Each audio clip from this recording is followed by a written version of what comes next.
125 amendment जायोबा बिला amendment जायोबा जोंना डाइरेक्ट सेन्ट्रेल गभर्नमेन्टनिफ्राय फान्डआ बे काउन्सिलाव फैगोन होमबा स्टेट गभर्नमेन्टनि बाहाया फैनाय नंला अब्ला जोंनि डेभेलपमेन्टआ माने खोब सुइट जागोन आरो बेराफारसे जों नुदों इउनियन टेरिटरिखौ नुदों जोङो इउनियन टेरिटरि जों नर्थ इस्टआव जों नुदों जे अरुणाचलाव सिगां खोब खममोन इउनियन टेरिटरि जाबा कन्स्टिटिउसना बेनो जेब्ला 60टा जाबाय बिसोर फुल फ्लेजेड स्टेट मोनबाय अरुणाचला फुल फ्लेजेड स्टेट जाबाय इउनियन टेरिटरिनिफ्राय ओमफ्राय 30टानिफ्राय 60टा खालामबाय जोंना बिटिआरआव 40टानिफ्राय 60टा जानो थांगासिनो दं दा बे एकर्डआव दं बिटिआर एकर्डआव दा बे समस्थिया जुदि 60टा जानाय लोगो लोगो 125 एमेन्डमेन्ट जानाय लोगो लोगो आरो बेराफारसे हाग्रामा सरकारनि बिपिएफ सरकारा मास मोनब्रैनि थाखायल' बाजेट खालामदों अब्ला मास मोनब्रैनि उनावहाय बाजेटआ मास मोनब्रैनिल' खाबा assembly election after assembly election बा पार्लियामेन्टआव जुदि 125 बिला जुदि पास जायोब्ला अब्ला अट'मेटिकेलि फांसनलेस जागोन दानि बर्तमान बिटिसिनि बिटिएफ सरकारा अब्ला हयथ' नमिनेटेड जानो हागौ हाग्रामा महिलारिया बिएसि सुक्तिखौ डिनाउन्स खालामनानै जेब्ला बिटिसि एकर्ड जाबाय अब्ला हाग्रामाया निजे इन्टारिम काउन्सिलनि लाना फैदोंमोन अब्ला व्हाइ नट प्रमद बर'आ बिटिआरनि इन्टारिम काउन्सिल मानो लाना फैनो हाया गतिके ओंखायनो जों माने खोब गोजोननाय नार्भास जानो गोनांथि गैया गोरों मानसिया बुजिखादों बिराद मोजां बबेबा एक्स प्रिन्सिपाल बे माने इन्टेलेक्सुवेल लयारफ्रा दिनै बिपिएफआव थाङाखै इउपिपिएलआवसो फैदों खिन्थु इउपिपिएलनि माखासे साननो रोङै बे हाग्रामा महिलारि मडेल बे मडेला बिपिएफआव थांदों आरोखि आं मडेलसो होननांगोन एखे मडेला जमा जाहैदों आरोखि अब्ला बिटिसि सरकारा बायदों थांगासिनो दं बिटिआर सरकारा जासिगोन डेफिनेटलि बे जोबथा हां बोनो थाखाय माने रेडि ओंखायनो जों जेबो बुंला हाग्रामा महिलाया मोनसे सुक्ति खालामना लाबोदों बे 17 बोसोर जाबाय लास्टआव बियो बिदाय लानोबाथ' मानसिखौ नांफिनगोन बे रायजोनि गेजेराव जाहाथे बिदाय लानानै चिरदिननि थाखाय बियो जाहाथे राजनितिनिफ्राय बिदाय लाथोंसै लानाय सम फैगोन नाथाय मोनसे खोथा सार जेब्ला प्रमद बर'आ नमिनेसन होदोंमोन बेयाव एआइइउडिएफनिफ्रायसो सापर्ट होदों नाथाय बिपिएफनिफ्राय सापर्ट होआखै होनदों दा बिथांमोना बर' जानानै मानि थाखाय सापर्ट होआखै बेनो बिथांमोना माने बेखौ आं गोदो होनामोन बिथाङा जे बेफारिया दिनै लेक नुजाथिबाय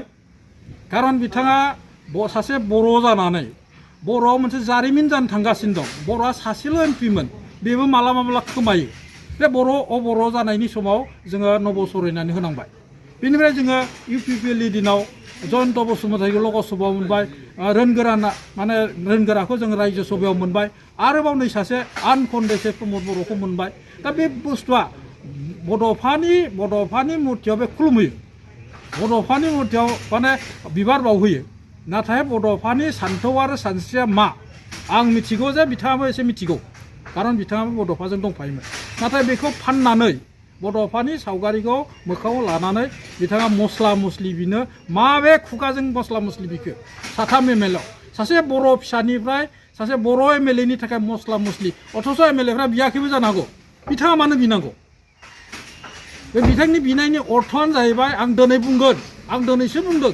दिनैसो बुंदों बे सासे 1 नम्बर बेफारि 17 बोसोराव गहपुरनि मानसिफोरखौ फानलाय बायलाय सनितपुरनिखौ खालामनानै दिनै बिटिआरआव हाबनायखौबो बिथाङा दिनै गोदाव सोराव खालामनो हागोन खाम्फा बरगयारिखौहाय इउपिपिएल दोलोआवहाय सिआइडि खालामनोसो थिनहरदों होननानै बुंदों हाग्रामा महिलारिया मा बुंगोन बे समाव बेथ' बिसिनि खोथा एखे टिमखा नालाय एखे टिम आरो दंबावो बेबायदि सिआइडिया आरो दंबावो दा बावैसोनो थांसिगोन बिसोर नैबे दिल्ली दिसपुर सल'आवनो गोरोबलांखाबाय आरो थांबावनांगौ सानैसो दंबावो जों नामखौ बुंथ'ला बे सानैसो थांबासो आसल इउपिपिएल जागोन आरोखि आसल इउपिपिएल जानाय लोगो लोगो आरो खुनु गोहोआ 2030आव खुनु गोहोआ बे माने बड'लेण्ड ओनसोलाव आरो माने फोजोबनो हानाय गोहो फैनाय नंला आरोखि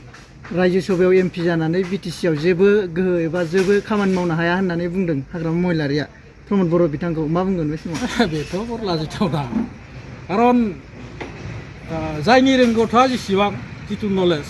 बेनि सायावसो बुंगोन नालाय पार्लियामेन्टआ मा बुस्थु रायजो सभाया मा बुस्थु हयथ'